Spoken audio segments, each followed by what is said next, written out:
Culture warriors sorry vulgar warriors. இவர் தான் என்னோட 3வது புருஷன். ஆனா இவருக்கு எனக்கு இப்பதான் ஃபர்ஸ்ட் டைம் கல்யாணம் ஆயிடுது. அதுக்கப்புறம் வந்து இந்த எனக்கு இதுக்கு முன்னாடி கல்யாணம் ஆனது வந்து ஒரு சீரியல் ஆச்சு, தென்றல் வந்து நிச்சயம். அதுக்கு முன்னாடி கல்யாணம் ஆனது அம்மன் தாய் படத்துல கல்யாணம் ஆச்சு. ஸோ ஆஸ் பர் நம்ம records of the TVK warriors sorry vulgar warriors இது வந்து 3வது கல்யாணம். அண்ட் மூஞ்சி முறையில் கூடயாப்பா வித்தியாசம் தெரியாது. இதே மாதிரி எலெக்ஷன் டைம்ல போய் நீங்க வாட்டில் வேற எதுலையும் போய் ஊதி விட்டு வந்துடுறாங்க. கரெக்டாக மரத்தூதியில் போய் ஊதிட்டு வாங்க. அப்புறம் உங்க தலைவருக்கு டெபாசிட் இல்லாமல் போயிட போகுது. கிட்னி திருடியாமா நீ? ஏமா பாவம், அடுத்த வேலை சாப்பாடுக்கு கஷ்டப்படுறவங்க மனசை மாற்றி ஏமாற்றி அவங்ககிட்ட இந்த கிட்னியை திருடி ஷோ சம்மந்தமே இல்லாமல், ஏன் ஜூலி மேடம் சம்மந்தமே இல்லாமல் நீங்களா வந்து மாட்டி அப்புறம் உங்களுடைய வரலாறை சுரண்டி பார்த்தால் இப்படி ஒரு கேவலம் செய்து வைத்திருக்கிறீர்களே. அப்புறம் ஏன் மேடம் உங்களுக்கு இவ்வளவு ஆட்டிடியூடு, இவ்வளவு திமிரு? உண்மையாக உழைச்சி உண்மையாக மக்களுக்காக மற்றவங்களுக்காகன்னு வந்த ஒரு மனுஷனை சம்மந்தமே இல்லாமல் யார் தெரியுமா பேசுவாங்க? இப்படி மனசாட்சியே இல்லாமல், கொஞ்சம் கூட குற்ற உணர்ச்சியே இல்லாமல், ஏழைங்க வாயில வயலையும் அடித்து புட்டிங்கி சம்பாதிச்சு, இதுக்கு மேலே நீங்களாம் ஒரு ஆளுன்னு நினச்சி உங்களுக்குலாம் ரிப்ளை வீடியோ போட்டோம் பாருங்களேன், எங்களை சொல்லணும். இதுக்கப்புறம் அந்த அந்த கர்மான்னு ஒன்று இருக்குல்ல மேடம், அதுவே பார்த்துக்கோம். முடிஞ்ச அளவுக்கு கொஞ்சம் புண்ணியத்தை சேருங்க, கொஞ்சம் நல்லது செய்யுங்க. இல்லைன்னா நல்லது செய்கிறவங்கள சுரண்டி அவங்கள நோண்டாமல் உங்கள் வேலையாவது பார்த்துட்டு இருங்க, சரிங்களா? கடைசியில் இப்படி தான் உங்கள் வாழ்க்கை ஓடுது. இன்னும் உங்களுடைய ஹிஸ்ட்ரியை எடுத்தோம்னா பல விஷயங்களை செஞ்சுருப்பீங்க போல இருக்கே.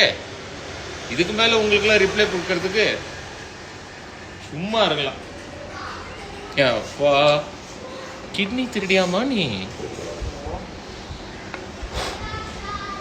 சோசியல் மீடியாவில் திரும்பவும் ட்ரெண்டாகி இருக்கிறவங்க தான் ஜூலி. சமீபத்தில் இவங்க வெளியிட்ட இவர் தான் என்னோட 3வது புருஷன் அப்படிங்கிற கிண்டல் வீடியோ அரசியல் மற்றும் சினிமா வட்டாரங்களில் பெரிய விவாதத்தை கிளப்பி இருக்குது.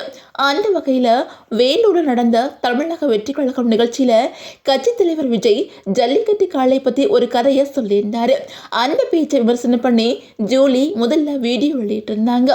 அந்த வீடியோவில் என்ன சொல்லியிருந்தாங்க அப்படின்னா, இப்படி காளை கதையை சொல்லி இளைஞர்களை தூண்டினா ஏதாச்சும் பிரச்சனை வந்தா என்ன பண்றது அப்படின்னு சொல்லிட்டு கேள்வியுமே கேட்டிருந்தாங்க. இதனால விஜய் ரசிகர்கள் ஜூலியை கடுமையா தாக்கி பதிலடியுமே கொடுத்திருந்தாங்க.